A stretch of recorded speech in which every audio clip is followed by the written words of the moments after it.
Salam untuk para sahabat The Busy Siblings. Apa kabar sahabat?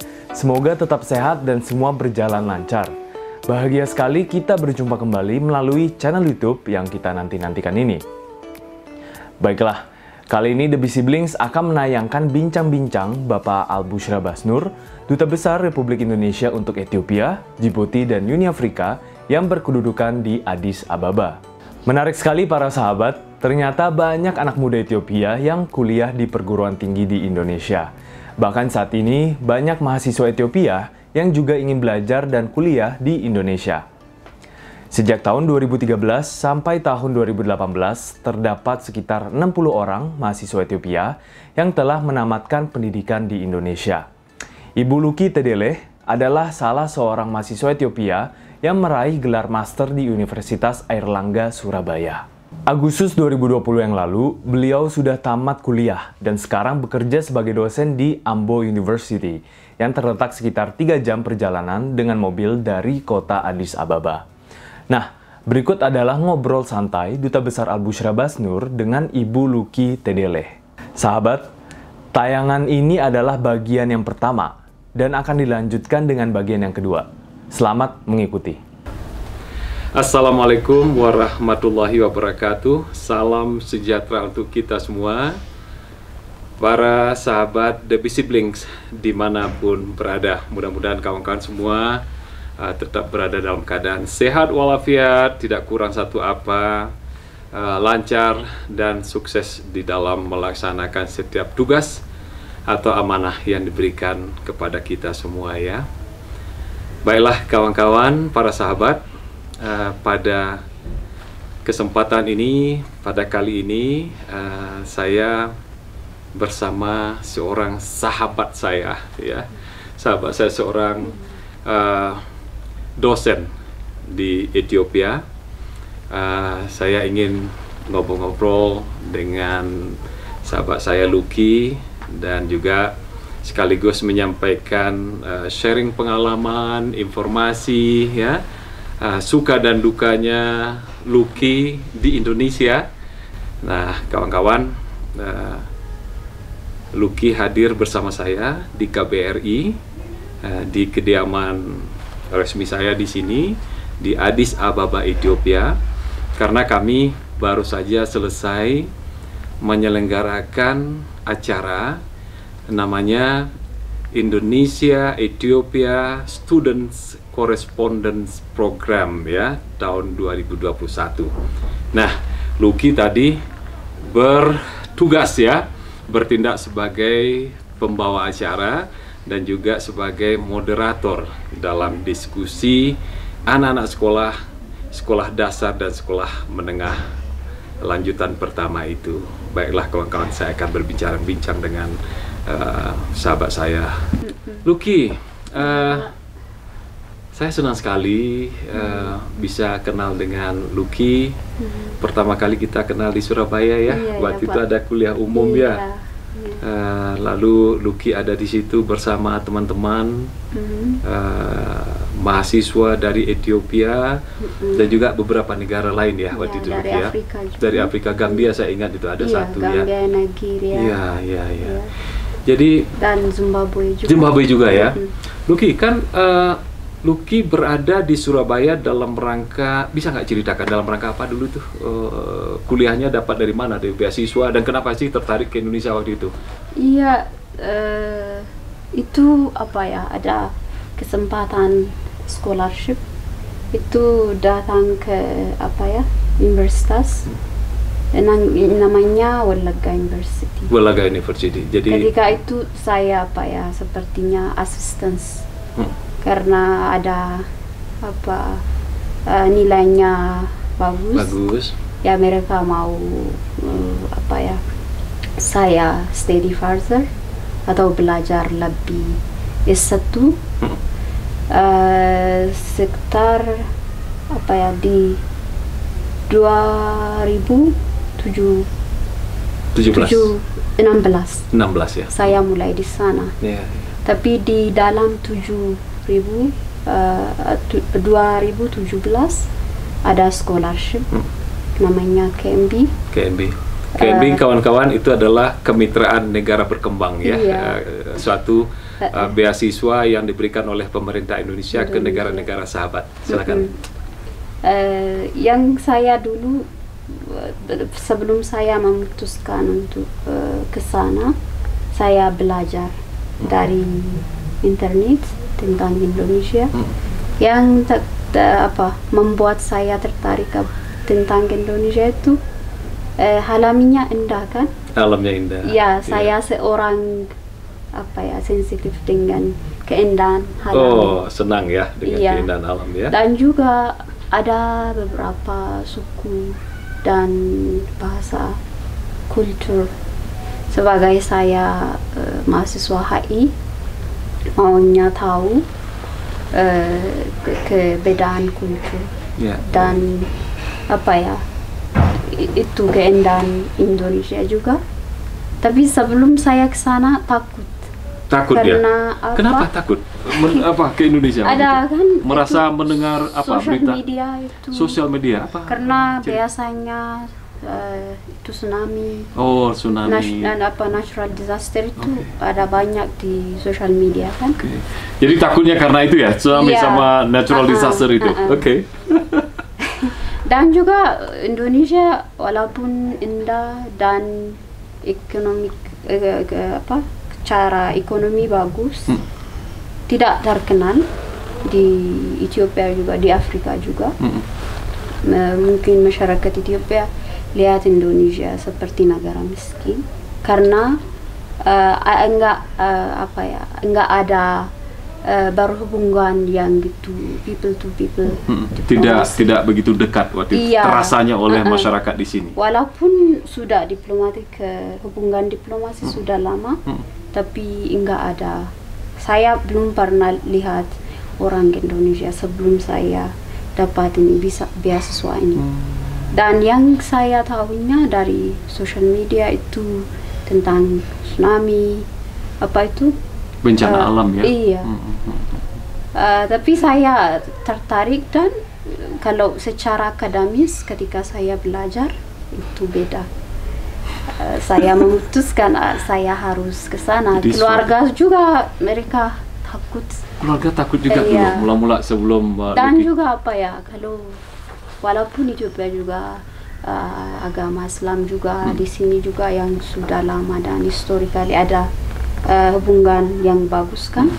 Kalau ada juga kalau negara Islam kebanyakan mungkin seorang bisa pikir tentang terorisme itu juga. Dan juga ada beberapa orang punya pengalaman itu victim dari Middle East. Itu juga ada. Mungkin ini hubungan dengan agama juga karena saya juga Kristen. Mungkin itu juga ada yang tapi ini juga hasty generalization kan ada. Iya, iya. Ketika saya ke Indonesia, saya jaga diri. Waspada. Iya, waspada. Tapi orang Indonesia bukan seperti itu. Bisa shaking hand, yang Muslim bisa dengan ada bagus interaksi ya, atau berhubungan bagus dengan Kristen dan Hindu dengan beda agama. Saya lagi tertarik dan orang Indonesia itu ketika ada buka puasa, mereka mengajar orang yang mahasiswa dari luar negeri. Walaupun agamanya beda, tapi mereka nggak lihat itu. Walaupun warga negara beda, enggak mereka terlihat itu. Ini orang Indonesia itu suka senang-senang dan ada mau tahu tentang Ethiopia juga. Tapi bukan dari Ethiopia juga. Saya yang lihat ada kurang informasi di Indonesia juga tentang Ethiopia. karena itu kelaparan dan ini itu. Tapi saya di sana alaminya bagus, indah, orangnya apa ya, ramai atau ramah ya. Ya. Jadi ada dua tadi ya.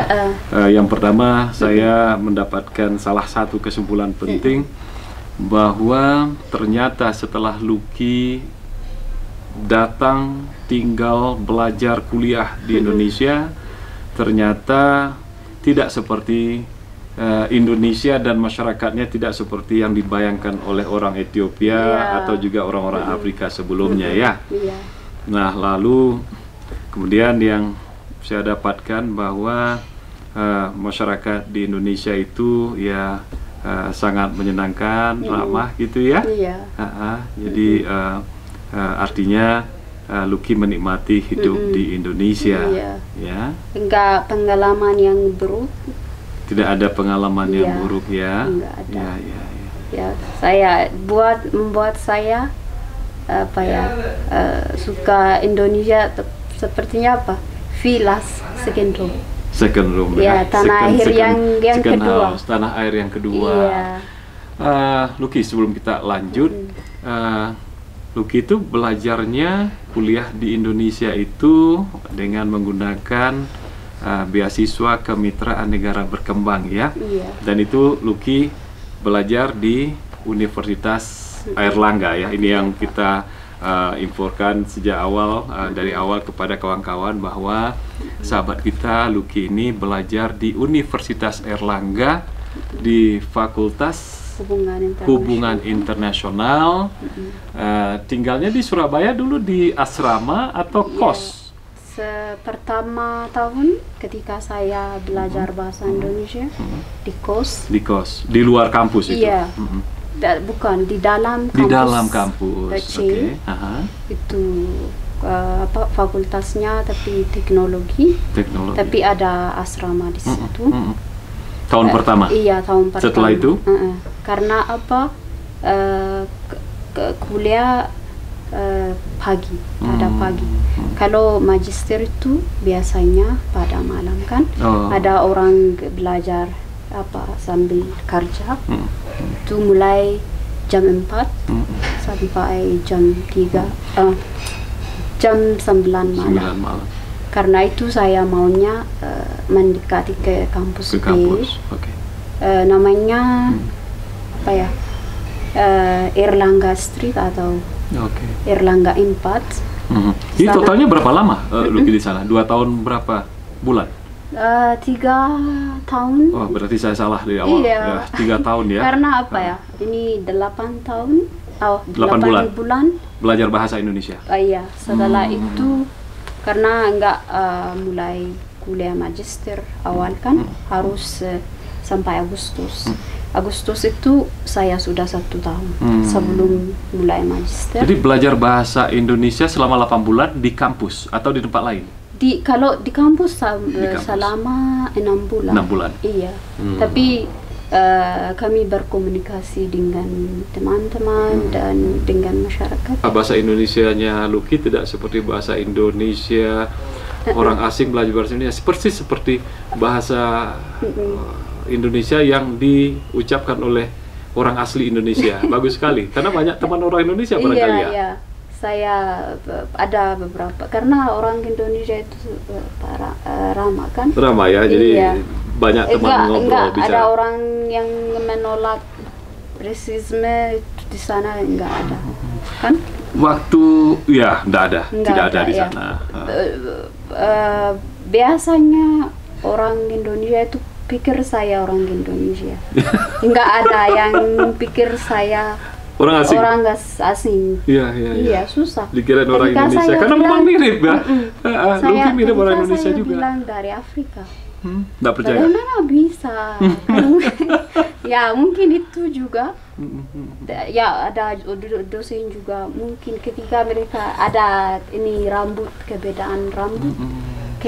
Kadang-kadang mereka apa ya, pikir saya dari Timur Leste.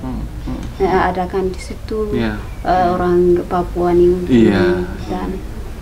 Nah yang kedua, ya mungkin itu ya. Yang kedua saya mencatatnya tadi adalah bahwa yang pertama saya sudah sampaikan bahwa Indonesia tidak seperti yang dibayangkan oleh Lucky dan juga orang-orang Ethiopia dan Afrika lainnya. Dan yang kedua itu tadi saya mencatat bahwa pentingnya informasi ya, alur atau jalur atau media informasi yang jauh lebih baik itu harus kita fokuskan ke depan ya. Realitas. Ya, karena orang Ethiopia mengenal Indonesia terbatas, orang Indonesia mengenal Ethiopia juga terbatas. Itu ya kesannya Lucky tadi. Information gap. Oke, so kuliah di Universitas Airlangga tahun-tahun pertama mula-mula datang. Tunggu dulu sebelum saya bercerita bagaimana menanyakan bagaimana perasaan sampai di Surabaya. Pada tahun itu 2017 berangkat, rute penerbangannya dari Ethiopia kemana, Lucky? Dari Addis Ababa kemana dulu? Karena pada saat itu belum ada Ethiopian Airlines. Karena Ethiopian Airlines itu mulainya Juli 2018. Jadi berarti Lucky menggunakan jalur atau menggunakan penerbangan mana itu? Dari Addis ke Bangkok. Naik apa itu? Ethiopian Airlines. Ethiopian Airlines. Ya, dari situ ke Singapura AirAsia. AirAsia. Dari Singapura ke Jakarta, Garuda. Setelah 1 hari ada briefing, orientasi di Jakarta. Saya 1 hari. Saya sering diundang oleh kawan-kawan untuk memberikan briefing di situ. 1 hari di sana, tapi paginya ke Surabaya. Itu pakai airline. Nah, itu perjalanannya waktu itu ya. Sekarang sudah jauh lebih gampang ya. Ada direct flight. Karena Ethiopian Airlines sudah ada. Saya kembali dari Jakarta ke Addis. Hanya berapa? 9,5 jam. Iya.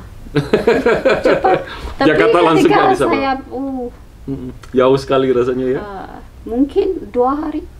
2 hari. Karena transit itu terlambat sekali. Tahun keikutsertaan Lucky di Indonesia, berapa orang teman-teman dari Ethiopia yang mengikuti beasiswa KNB ini? Yang lulus angkatan saya berapa ya? Ada sekitar 7 orang. Iya. Dari Ethiopia saja atau Afrika? Dari Ethiopia saja. Ethiopia saja ada 7 orang yang ikut. Tapi universitas berbeda. Kalau di Unair hanya saya. Hanya satu. Ada dari UI, Universitas Indonesia. Dia di Universitas Awasa University. Dia belajar apa ya? Law. Hukum. Ya. Hukum ada di Bandung. Pajajaran mungkin atau? Iya. Dia juga sudah lulus. Sudah lulus ya. Dan ada yang dia lebih terlambat karena corona. Dia bioteknologi studinya. Mungkin dia juga sudah lulus. Tapi dia dari Tigray region yang sekarang nggak ada. Mungkin dia nggak bisa kembali ke sana. Saya belum ada informasi untuk dia. Lucky, untuk segmen pertama ini saya fokus kepada minat orang-orang sahabat-sahabat kita dari Ethiopia untuk belajar di Indonesia. Dan saya melihat ada 7 orang yang lulus pada saat itu ya. Itu lumayan banyak ya. Untuk saya kira itu juga yang salah satu yang terbanyak itu tahun yang terbanyak peserta KNB beasiswa dari Ethiopia. Lucky melihat seberapa besar minat mahasiswa Ethiopia untuk belajar di Indonesia. Setelah Lucky belajar di Indonesia, pasti bercerita kepada teman-temannya dan juga beberapa alumni lainnya. dari Ethiopia yang belajar di Indonesia, pasti mereka juga bercerita ternyata beda loh. Yang Indonesia tuh beda seperti daripada apa yang dibayangkan. Seberapa banyak, besar nggak minat orang-orang Ethiopia, anak-anak muda Ethiopia untuk belajar di Indonesia? Tapi kalau kita mau comparing itu dengan mahasiswa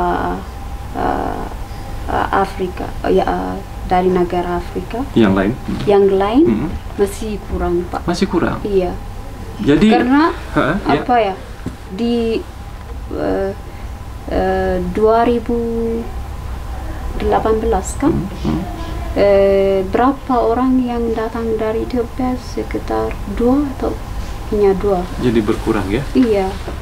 Karena ini mungkin ada bukan semuanya orang mau lihat akademis kesempatan pendidikan kan. Ada beberapa orang yang mau lihat ini scholarship ini dari aspek ekonomi juga. Kalau mereka mau nanya apakah kami bisa kerja overtime dan itu mungkin ini salah satu challenge yang discourage saya, karena saya sudah bilang kalau mau hanya untuk belajar saja. Indonesia kalau bagus. Untuk bekerja overtime itu untuk di Indonesia susah ya? Iya, Indonesia juga populasinya banyak sekali kan. Jadi intinya Lucky, kawan-kawan kita, calon-calon mahasiswa Ethiopia yang ingin belajar di luar negeri, termasuk ke Indonesia, artinya mereka juga menginginkan untuk bisa mendapatkan kesempatan untuk bekerja di luar sambil kuliah. Nah, kalau untuk KNB, beasiswa KNB ini kan sudah di-cover oleh semuanya, kan sudah di-cover semuanya oleh pemerintah, termasuk juga biaya bulanan ya. Jadi ada. Tapi masih ada keinginan untuk mendapatkan bekerja di luar ya, di luar kuliah. Yang itu saya salah satu pertimbangan. Iya.